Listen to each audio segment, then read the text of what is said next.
My name is Tony Visner. I'm from White Indian Reservation. Not a full blood, but I'm an enrolled member, and I have one son, married 3 times. But I lived in Minneapolis for a while, but I moved back in the 80s, and I'd never leave again. I love my home, and I love my people. And I'd like to share a story with you about when I was growing up, when I was little. We used to do the Powell Trail. I have a twin sister, and then we have a sister that's a year older than us, and everybody used to think we're triplets. So my dad had, we had quite a few different regalia outfits made, but the last one we had was our buckskin ones. And we followed the Powell Trail and met a lot of people. It was enjoyable, but it was hard work too. My dad was he was an alcoholic. I mean, although he provided for his family. Like I said, there was 9 of us in our family, but he was a womanizer, and he finally ended up leaving my mom, and that was really hard for everybody.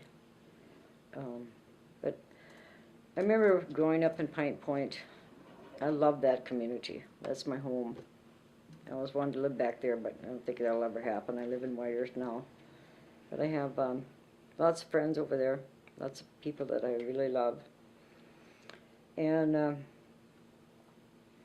remember all the old people, everybody called all the old people Grandma. There's V's grandma, we called her Grandma Alice. There was Grandma Susan, and there was Grandma Summers, and it was just all these old elders were our grandma. And we respected them, great respect for them. I mean, we were taught that way. The children today aren't taught none of that stuff. But today, I mean, in those days, it was everybody. They cherished the elders. They were our leaders, and that's how we, they were our teachers and our leaders. And I remember going over to V's grandma's house and visiting over there with V and Harriet and all the kids that lived over there. V's brother Sheldon was the best friend of my brother, and I think Sheldon used to go with Cleo, my sister Cleo. But yeah, we had some good times in Pine Point, and we lived right next to the Catholic Church. And of course, every Sunday we had to go to church, and all the elders, most of the people in Pine Point went to church here. But I got to tell a story about V's grandmother, Grandma Alice. She had a son his name was Joe. Was he killed in a car accident? Mm-hmm. Yeah, he was killed in a car accident. Anyway, she had a giveaway. I think it was a year after he died. She had this giveaway, and she bought a big basket, a huge basket of everything you could think of that was in that basket. And she brought it over to the house, and she gave it to my youngest brother because his name is Joe. And she said to him, "I left something at the graveyard for you." So she said, "I want you to go get it." He didn't understand. He was only about maybe 8 or 9 years old. So my mom told him to go over there. So he'd come back, and he had this great big huge basket, and it had everything in it. Socks and undershorts and fruit and vegetables and you name it. She had it in that basket. And I'll never forget that as long as I live. That was so amazing to me. And at that time I didn't really understand the spirituality of the Native American, even though she was Catholic, they still had their beliefs, their Native American beliefs, and there was a lot of people that weren't Catholic that stick to their own spiritual beliefs, and that would be Medays. They were called Medewin, and they still have that. I mean, there's a lot of people going back to the Meday spiritual beliefs. I've had the opportunity to do it, but I chose not to. It's not that I don't respect it or anything, it's just that it's not me, you know. I have my own beliefs, I pray my own way, and so, I know the Creator hears me, you know. I'm very blessed, and I feel like, the kids nowadays, I wished they could be more caring, more respectful. It's just, there's so much drugs and stuff going on the reservation. We have too many people dying, too many young kids that are dying every week, and it's not good. And we never had none of that when we were growing up. We had, you know, I mean, there was alcohol, but I didn't start drinking until I was 21 years old, you know, and my mom was so strict with us, you know. I mean, she was really strict. Ask V. She'll tell you how mean my mom was. No, my mom wasn't really mean. She had to raise us by herself, so, of course, my older sisters were all gone, so there was just 5 of us at home. My oldest brother, he was in the service, so we were still in high school, and she was still working. I mean, she worked hard all her life. She was a school teacher, but she worked in the post office in Pine Point, or Ponsford, and took care of us, and she did a good job, I think. She did the best she could.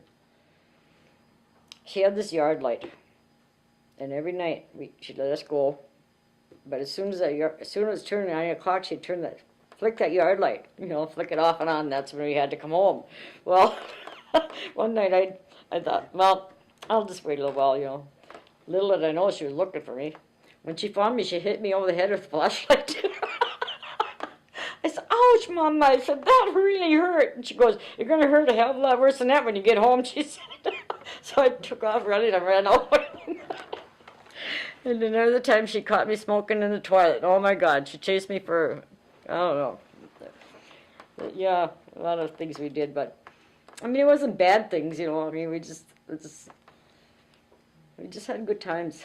I really miss those times. I drove around Pine Point today. I was there, and I just went through the whole village, and I just was so sad thinking about, you know, the good times that we had growing up there and how I missed it so much.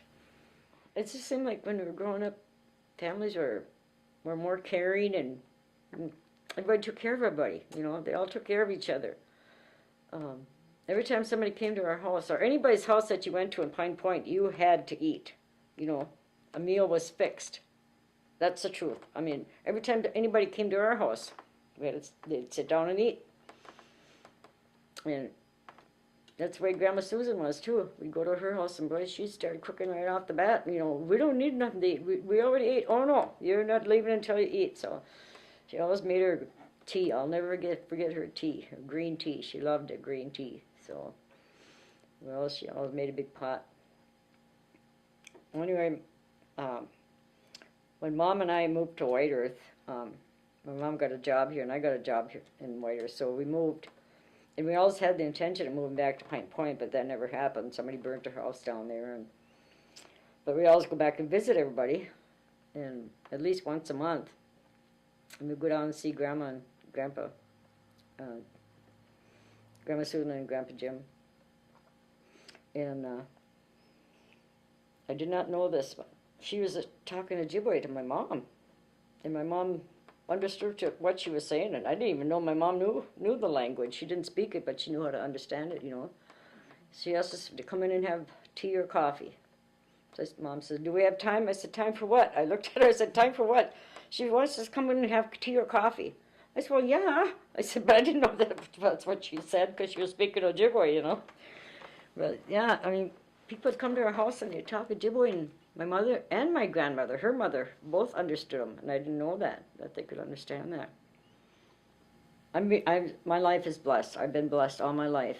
I got many friends, and I have a loving family.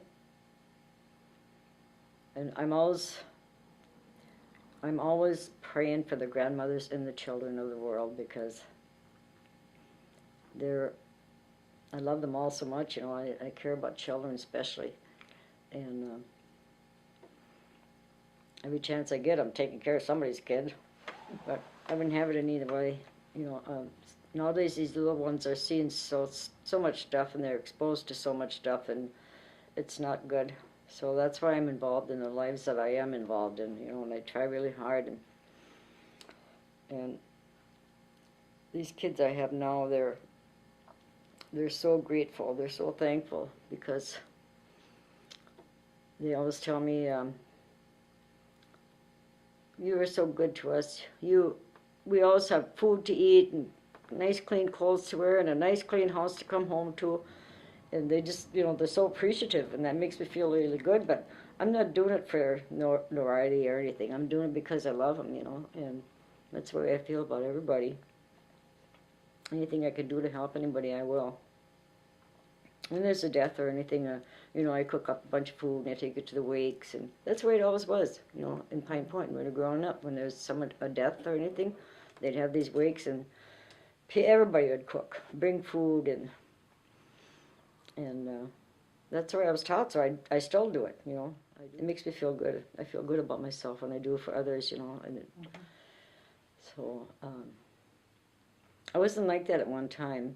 I'm an alcoholic. I've been sober for 40 years too, and well, not 40, probably 30.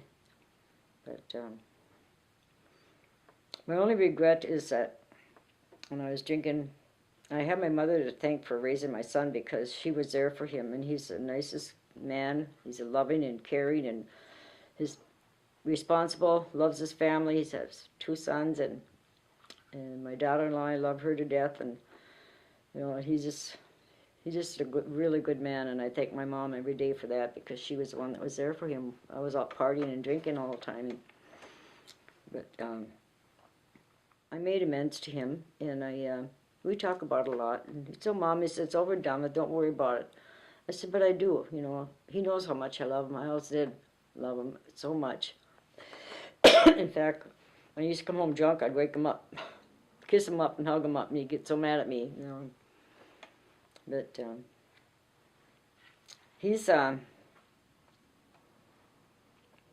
he bought his own place. They bought 39 acres of land. They live out in Pine City, and he went to school. His dad put him through school at Dunwoody. He went through. He's electrical, not engineer, but he does all electrical work in cars, like computers and stuff. That's what he went to school for. He's a mechanic, but he doesn't like to be called that. I'll say, my son's a mechanic. I'm not a mechanic, Mom. He said, well, auto technician. I said, okay. So, but I'm so proud of him, and I tell him that every time I talk to him. That's made out of sweetgrass, and I've got it from my sister from Michigan. A friend of hers made it for her. And this is a little feather on the end of it, beaded feather. And the sweetgrass is, the smell never goes away. That smell will always be there, you know. And so this is really meaningful. I wear it as much as I can, because you know, I didn't really want to take it, but you can't refuse a gift. When somebody gives you gifts, it's a really bad sign. Don't ever refuse a gift from a Native American person, because if you get that gift, that's honor, and you got to respect that. You know? I do quill work, birch bark and quill work. And I made a set last year. It was a year ago, maybe 2 years ago. I made a huge medallion with sweetgrass, porcupine quills and on birch bark.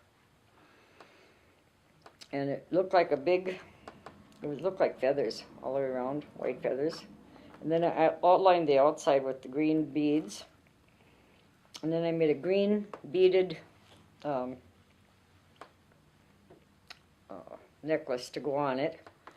And it was sewed with buckskin. The back of it was buckskin, but I made holes and I sewed the whole thing with buckskin. And then I made matching earrings, porcupine earrings with the same kind of beads on. Anyway, I put it on Facebook, and it wasn't even on there 5 minutes. And this cousin of mine, I've never met him before, but we became friends, and he lives in Mora. He said, I want that. How much do you want for it? I want to buy it. And I said, well, I wasn't really going to sell it. I just want to show people what I can do, what I can make, you know. He said, well, no, please, please, let me buy it. He kept begging me on Facebook, I want to buy that. I want to buy that. I'll give you anything you want for it. Well, I didn't know how much to ask for it, you know, because I thought, well, it is time consuming. It's really hard work. And then, so I said, well, how about 125? Oh, I was willing to pay 300 for it. I said, no, I'm going to charge that. But yeah, he sent me $125 and I mailed it out to him. Yeah, but I think I could have got about $300 or $400 for that set. It was beautiful. It was gorgeous. But I don't make that to sell, you know, just making it to do something. But I took classes. I took birch bark and quillwork classes, and I learned how to go out and gather birch bark. Mm-hmm. You can only gather it at a certain time of the year. You can't gather it in the fall. In the spring, early spring is when you go out and gather it. And there's a certain way you gotta cut that birch bark off that tree. You don't want to go too deep, because if you do, then you ruin the tree. You'll kill the tree. So you can, you know, I got the tools and everything to do it. I was taught by a very knowledgeable man. He was my boss at one time. He passed away, both him and his wife, and they did the birch bark classes at the college. So every time they had a class, I took them. I mean, I took like 3 of their classes, and I really love it. You wouldn't believe the quills I got. I had the kids helping me sort quills. Is that a job? Well, they didn't like it, so they quit. But I've got a plastic container. It's got all these departments in it, you know, compartments, I mean. So I got all my, you gotta sort them out by size, you know, and all that. So I got that done. I know how to dye them. You can dye them different colors, so I've done that. Where do you get porcupine quills? For the porcupine. I mean, you find a dead porcupine on the road, you pick it up and take the quills. But I'll tell you how the old Indians used to do it. Instead of killing the porcupine, they'd throw a blanket on that porcupine. And of course, when you pick the blanket up, it's got all these quills on. And that's how I do my quills. I mean, to clean them, because they're all full of hair and stuff, you know, I put them on towels. I put the quills on towels, and then just kind of shake that towel off, and all the quills fall off there, and the other stuff stays on, you know. That's how I do my, but then there's still some on there that I pick off there that are good yet, you know, so. But yeah, I still got a whole box of quills to sort through yet. But I am going to start, I got to get some birch bark. I have a friend that's going to give me some birch bark, and I haven't gone out to get it yet, but I'm going to start these projects this winter and do all those again. I love doing that stuff. I didn't know how to do beadwork. I made beaded belts.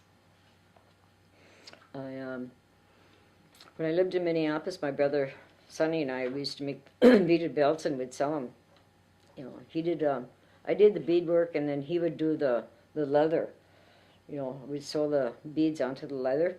We'd go buy leather at Tandy Company, and then we'd dye the leather, and then what he'd do is he'd put the belt down, and he'd make holes all the way down that belt on both sides, so we could sew the beads on. That's how you do it. And those, I don't know how many of those we sold. I think we made about maybe 15 of them. He used to work at the Quill Bar in Minneapolis, and so he'd have these guys come in, you know, and they'd ask for a belt, so he'd make a belt for them, and we'd get about $300 for them. So. Can you use the birch bark that's already fallen off the tree? I wouldn't use anything that's on the ground, because it wouldn't be thick enough. It'd be too thin, you know, and you need a little thickness in there to have some, you know, like when you put your quills in. And you have this, it's called a magoose. It's got a bone, like a deer bone, from the horn. And at the end of that horn, there's a nail, like a spike nail. It's pounded into that horn, and it's real sharp on the edge, on the bottom of it. So what you do is you have your birch bark, and you make your little holes to put your quills in. I'll show you tomorrow. But anyway, you make a hole with this magoose, and then you have your quills when you're working with them. You have them soaking in water, so they aren't so stiff, and then they're easier to work with. So you put whatever pattern you're making. Like if the first one I made was a turtle. I made a turtle barrette and turtle earrings. That's the first project I ever made, and I thought I did such a beautiful job. It wasn't at all. In fact, I still got one of the turtle earrings that I never finished, and I keep running across that. And I thought, God, I gotta start doing that, because we had the green, the turtle was green, and the beadwork was on the outside of the earring. So we did the beadwork, and I thought I did such a good job on them, and well, our teacher didn't say nothing, but we had this one guy that took a class with us, and that guy was so meticulous. He had to have everything just so. So we also made one with hearts on it, with a heart, and so we went back to class, and I thought I did such a good job, and I was just proud of mine. I looked at his, and I thought, oh my God, his was just fabulous. It was just, and he wasn't even Indian. They've made bandoleer bags. She draws the patterns out. She made all her own patterns on the bandoleer bags, and they'd get orders from the Minnesota Historical Society. A lot of their stuff is in St. Paul, and yeah. Anyway, they'd call them, and they wanted a cradle board, so they made a cradle board, and that thing was gorgeous. All black velvet, and the beadwork. They did everything, and well, anyway. They made this bandoleer bag, and that wasn't the only one they made, but they made this one, and then they made the cradle board for the Minnesota Historical Society.